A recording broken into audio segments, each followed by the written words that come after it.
In our world, there's so many great things to discover. The human race has gone everywhere across the world to discover something. We climb the tallest mountain just to see what's there. We even go to the most desolate place on the world just to study little penguins. We even go deep underwater just to see a giant squid. But we always look to the sky and wonder if we're alone. Yes, that's what I'm talking about. I'm talking about aliens from outer space.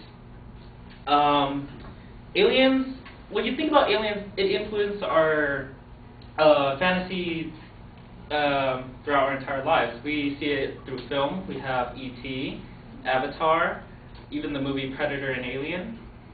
And it surrounds our lives everywhere. And we can, usually, when we think about the aliens, we think about Gray. If you don't know who Gray is the most basic alien you can find. The little gray man with a giant head, small body, giant black eyes.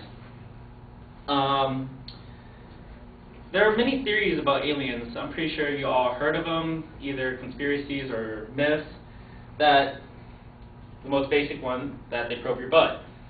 And there's also the one where they're going to invade Earth and take all of our resources and enslave all of humanity. The most popular one is that they're more advanced than we are, that they can travel all across space just to visit our tiny little planet. But the signs are all around us. If you take your time to notice them, you can find them everywhere across the Earth.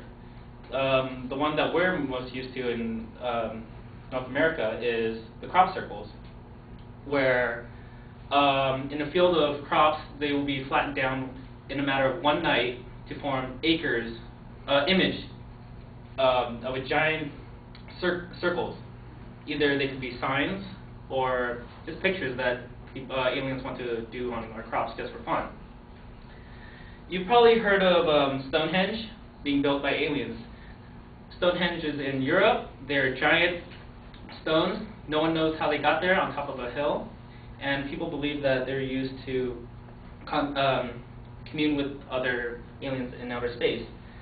Some other ones are the Pyramid of Giza and the Aztec pyramids.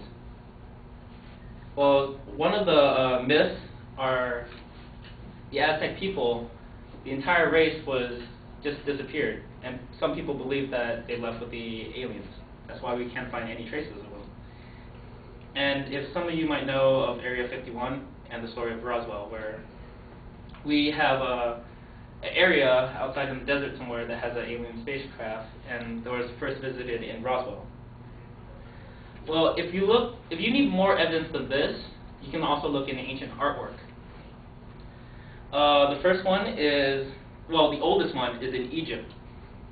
We can see that the people were depicted in the likeness of what they consider is their god, where they have a very slender body, a big head on the posterior end, and they have like kind of halos around their head.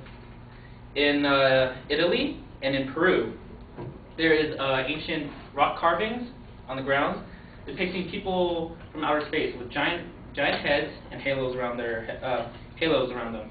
Also, they believe that they were their gods. In Samaria, in the Middle East, they have a picture of their god inside of some kind of a capsule, controlling instruments and regulating the world. Doesn't that remind you of a person inside of a giant spaceship? Also, in the Sahara Desert, there are cave drawings of the people battling each other, and in the sky there are spacecrafts battling it out as well. Well, in current studies done by Stephen Hawking, he believes that extraterrestrial life is very possible. However, if they were to visit us, the outcomes won't be the same as we picture them in movies, where they come in peace and they're here to spread all joy and stuff. But they'll be more like Christopher Columbus. If you don't know the story of Christopher Columbus, he came to North America and basically slaughtered all the Native Americans. And so he believes that the experience with the aliens will be the same, where they will come in, see something that they like, and will basically take it away from us. Also, George Bush, when he was in office, he funded a space program, not to fight aliens, more as to fight asteroids, where he basically set up satellites orbiting around the Earth, and if ever there would be a asteroid approaching, the satellites will shoot a beam of laser and destroy the asteroid before it enters the Earth's orbit. That was all fine and dandy, but we all pretty much assumed what that was really used for. If Stephen Hawking's the smartest man on Earth and a bunch of other ancient drawings doesn't convince you, there's also stories in the Bible. Yes, the Bible, the greatest authority on Earth, the creator of the universe, also tells us the story of Elijah, where he was carried off into heaven by a fiery chariot, body and all. So that could be the first alien abduction. In the Bible, in the book of Revelations, they tell us the story of the 7 angels with 7 bowls, similar to the flying saucers that we're all familiar with, where they come down to Earth and it would destroy 1/3 of all the land, 1/3 of all the oceans, rivers, human life, creatures, basically total annihilation, if you see it. In Christianity art, in the 14th through the 15th century, there's depiction of flying saucers in the art. There's one in Madonna with Saint Giovanni Neo, where Madonna was with the saint at the doorstep, and in the background you can see a flying saucer.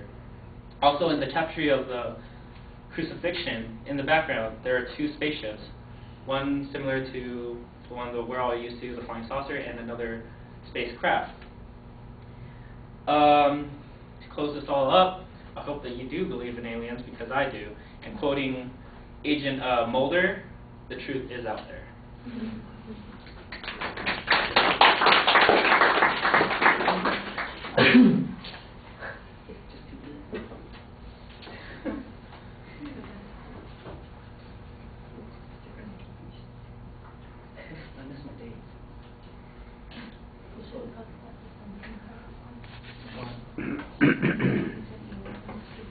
All right, Danielle, what did you think? It was a good speech.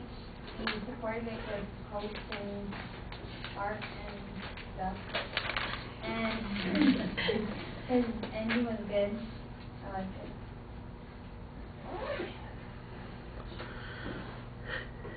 it. And stuff, okay.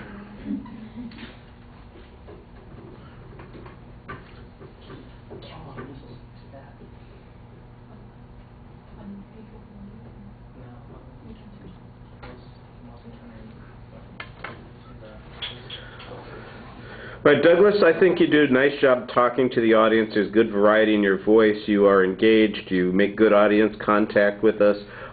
That's all fine. In the opening, there's nice enthusiasm to get our attention. And I like the analogy that you start with, but the jump to the topic needs to be a lot smoother. And I'm never exactly sure what it is you're going to tell us that you're going to convince us of. You tell us what the subject area is, but not really where you're going with that subject and what your long-term goal is. At the end, it's a little bit clearer as to what your purpose was, but it should be clear at the beginning. I didn't see much of a structure for the presentation. It seemed like it was a series of examples, illustrations, signs, and indicators. Primarily your reasoning here is based on sign reasoning and the notion that those signs have to have this particular conclusion.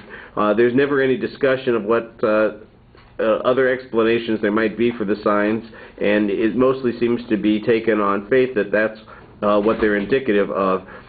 The fiery chariot that's written of in the Bible, for instance, becomes a spaceship to outer space. I'm sure the Bible's full of a lot of metaphorical stuff, but I'm not sure that we would all jump to the conclusion that it meant, something else, that like you've made this inference here. I think that's a little bit problematic. I mean, it just seemed like we're going from crop circles to Stonehenge to the Aztecs to Area 51 to rock carvings to Egypt, and then we're just it's incident, sign, incident, sign, and there's a lot of that stuff, and it needs to have a more coherent structure. Yeah, maybe one of the ways to do that is to say, let's look at historical artifacts that might indicate that alien intelligence exists.